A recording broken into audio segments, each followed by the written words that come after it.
Winter's here again.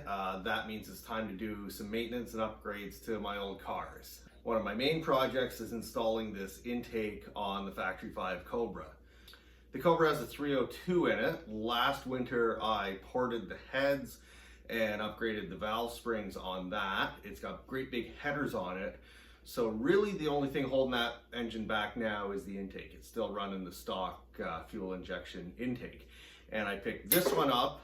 This one should be an improvement over what's on there right now, but it needs to be cleaned up a little bit and prepared to go on the car. So I'll give you a little look and walk around on this and show you what I'm gonna do to it. This is an Edelbrock Performer 5-liter intake. This was a real hot intake back when 5-liter Mustangs kind of dominated everything in the late 80s and early 90s. I picked this one up used. I don't know any history on it. But it looks like it's in pretty good shape. It's nice and clean. As I've been looking over, I haven't found any holes that are stripped in it. So it kind of just needs to be cleaned up and gotten ready to go on the car. I will end up painting this, and the reason is you can do a lot with aluminum to make it really nice. As soon as you stop polishing it or cleaning it, it's going to start to oxidize on its own, so it's not going to last. So a coat of paint is going to make this last much longer, look better longer. And honestly, it's less work. Like I could polish this, but I would polish it all winter, and by next fall, it would need to be polished again. So the first thing is to strip everything off of this so it's not a big chunk of cast aluminum. So things like this heater tube are going to come off. This thermostat housing, and that's not an original thermostat housing. You can tell because of the way that it is. An original one would not have had this hole here with a plug in it. That plugs for a temperature sender, which is interesting. This doesn't have it because it does have this temperature sensor, and that's obviously not a Ford piece either. So it would be interesting if I knew the history on this, but I don't. But it is in good shape, so I'm going to start taking some things apart. Let's grab some tools and start to work. So this top's not actually bolted on, so it'll come right off. I'll take these hoses off after. Set it down where it's not in the way. And a little bit of penetrating fluid is going to help in every way.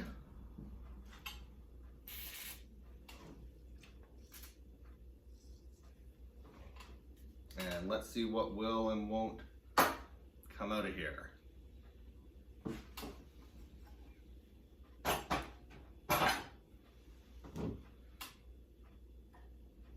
Notice I'm using all wrenches. I like wrenches when I'm working on stuff like this because I feel like I can feel it a little better if a bolt's gonna break off, and especially something like this. I can see the whole thing, so I have a better idea whether or not things are moving. That came off real good. If I knew a little more about this intake, I'd feel better about putting a ratchet on and just going. When I take the intake off of the Cobra, I know all the bolts and I put them all in, so I know which will come out and which one I'm going to struggle with. So I'll be a little faster with that, but for tonight, wrenches are just fine. And I'll get a little bag and label it, and I'll put all my parts in that so that I don't lose anything.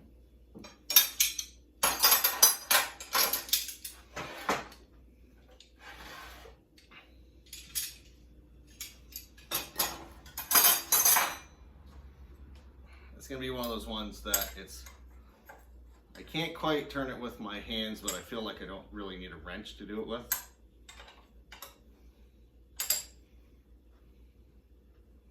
Now, if you're getting paid flat rate, you just put like a power tool on this and rip it off, but I'm in the garage relaxing. I can take my time.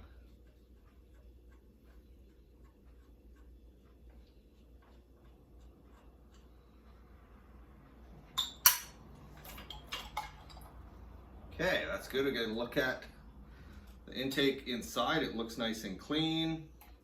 There's a thermostat. I like seeing that. Some people run cars without thermostats. That's generally not a good idea. What is this?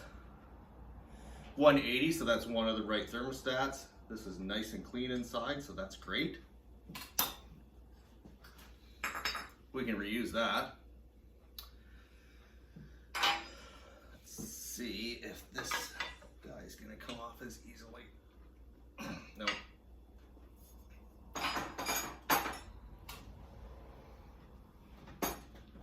Need some more leverages here in this big old wrench.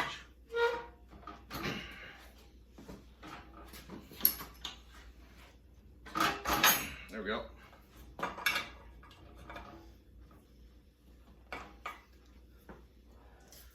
I'm gonna give this another spray and then work it back and forth, because my biggest fear is messing up these threads, especially these ones here, because they're a tapered thread and I'm not good at making those.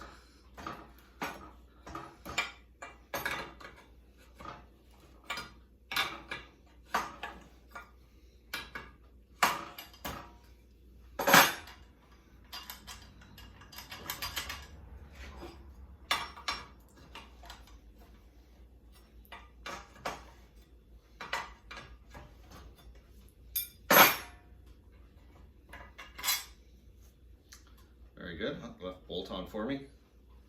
Don't need that. This huge wrench, by the way, is one of my very few snap-on tools.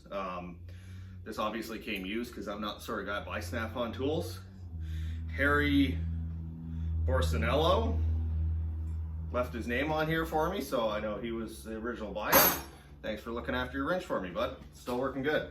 Wouldn't it be fascinating to know the history of this intake? Like, it was well taken care of, so it was someone that, you know, cared about their stuff. Maybe this was like the dominant street racer in some little town back in the day. And maybe the car got wrecked. That would be sad. Come on, there we go. That one's good too.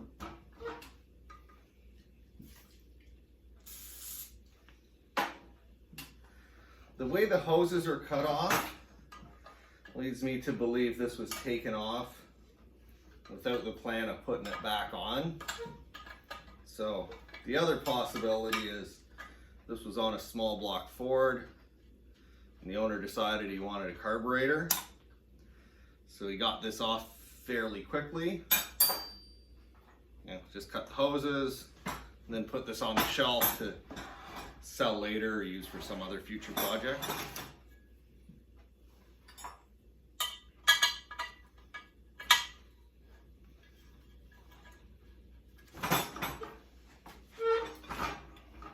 That one wasn't very tight.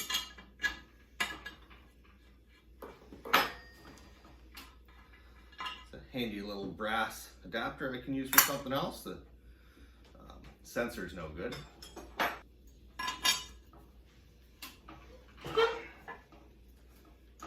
Everything's coming off nice tonight. Oh, it's very good.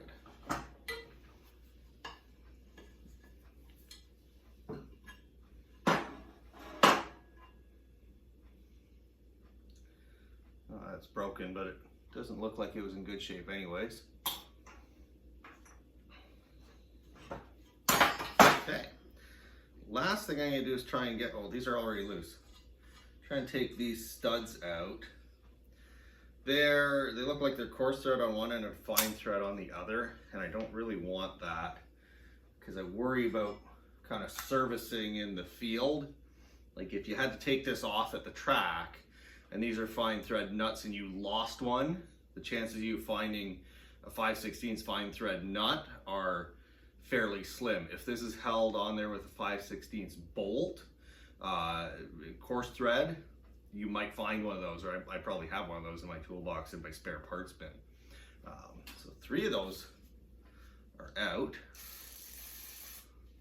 Let's see if I get lucky on this last one. I'm gonna grip it down at the bottom. First, because that's less likely to break off that way, and second, if I can't get it off and I have, oh, it's loose already, look at that. The penetrating fluid's magic. Coming right out. Yeah, second, I don't want to mess up the threads on the top. if I mess up the threads on the bottom, I can rethread that a little bit and use it. Okay, so that's out. And then in each of these holes, these are the holes here where the fuel injectors go. And the little rubber O-rings are still in there.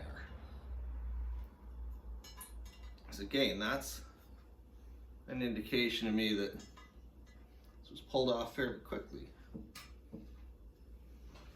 They're not all there. Well, that one's in bad shape. It's okay, we got new ones for when we put it back together.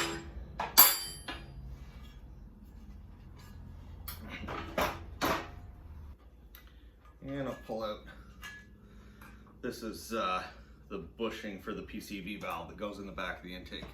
So that's it. Wow, that went really good. Awesome. That was a big win. So that's all good. So these are all just vacuum lines under here. Most of them just pop off. This one has a little clamp. I'll release that and these should come right off. And these are going to go right in the garbage because I'm not going to reuse vacuum lines. That's just asking for trouble. Right, you got the car all together and you go, why is it running weird? I don't know, it sounds like it's a vacuum leak. We'll use some old vacuum hoses that you found.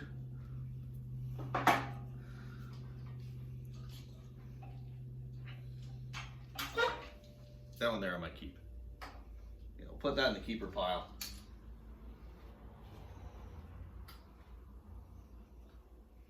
This one doesn't want to move. There we go. Just that little bit of roll releases it. Maybe not. Oh, it broke right off. See? So that, I just caught it with these pliers and it snapped right off because it's that hard and brittle. Left the rest on it.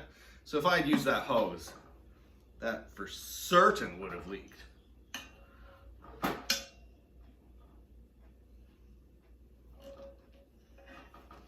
Tear it off. There you go, coming off in pieces.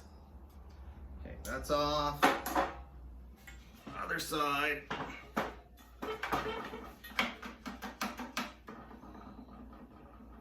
That's like, it's like rock hard. Oh no, there's a piece of metal in there.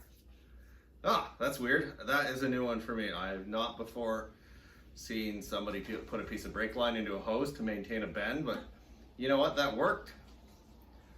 And it's all oily, so this car was sucking some oil through.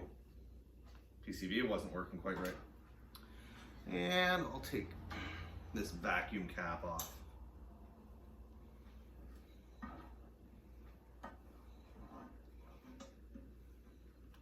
It's already split, so it's not going to do any capping.